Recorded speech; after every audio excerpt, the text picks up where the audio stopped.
ఇప్పుడు city roundup చూద్దాం.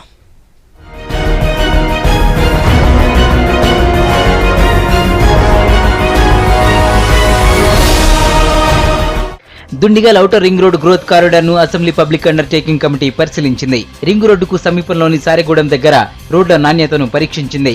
అసంపూర్తిగా ఉన్న పనులు వెంటనే పూర్తి చేయాలని అధికారులను ఆదేశించారు కమిటీ సభ్యులు. విద్యారంగాన్ని రాష్ట్ర ప్రభుత్వం నిర్లక్ష్యం చేస్తోందని ఆరోపించారు బీజేపీ ఎమ్మెల్యే కిషన్ రెడ్డి. చాలా కాలంగా పెండింగ్ లో ఉన్న విద్యారంగ టీచర్ల సమస్యలపై ధర్నా చౌక్ లో టీపీయూఎస్ చేపట్టిన నిరాహార దీక్షకు కిషన్ రెడ్డి మద్దతు తెలిపారు. టీచర్ల సమస్యలను పరిష్కరించేందుకు ప్రభుత్వం చొరవ తీసుకోవాలని కోరారు. హైదరాబాద్ తార్నాకలోని ఆర్టీసీ హాస్పిటల్లో తనిఖీలు చేశారు ఆర్టీసీ చైర్మన్ సోమారపు సత్యనారాయణ. దవాఖానాలో అందిస్తున్న వైద్య సేవలపై అక్కడి సిబ్బందిని అడిగి తెలుసుకున్నారు. హాస్పిటల్ కు వచ్చే వారికి మెరుగైన వైద్యం అందించాలని ఆయన సూచించారు. ఆ తర్వాత మొక్కలు నాటారు. హైదరాబాద్ బంజారాహిల్స్ రోడ్ నంబర్ 2లో ప్రమాదం జరిగింది. మట్టి లోడ్తో వెళ్తున్న ఓ మినీ టిప్పర్ అదుపు తప్పి డివైడర్ ను ఢీకొట్టింది. ఘటనలో డ్రైవర్ కి స్వల్ప గాయాలయ్యాయి. ఉదయం పూట ప్రమాదం జరగడంతో పెద్ద ప్రమాదం తప్పింది.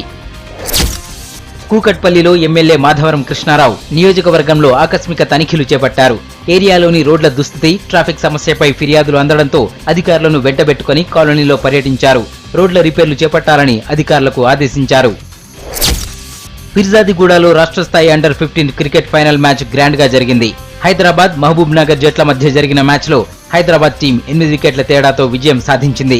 క్రికెట్ అసోసియేషన్ ఆఫ్ తెలంగాణ ఆధ్వర్యంలో ఈ టోర్నమెంట్ జరిగింది.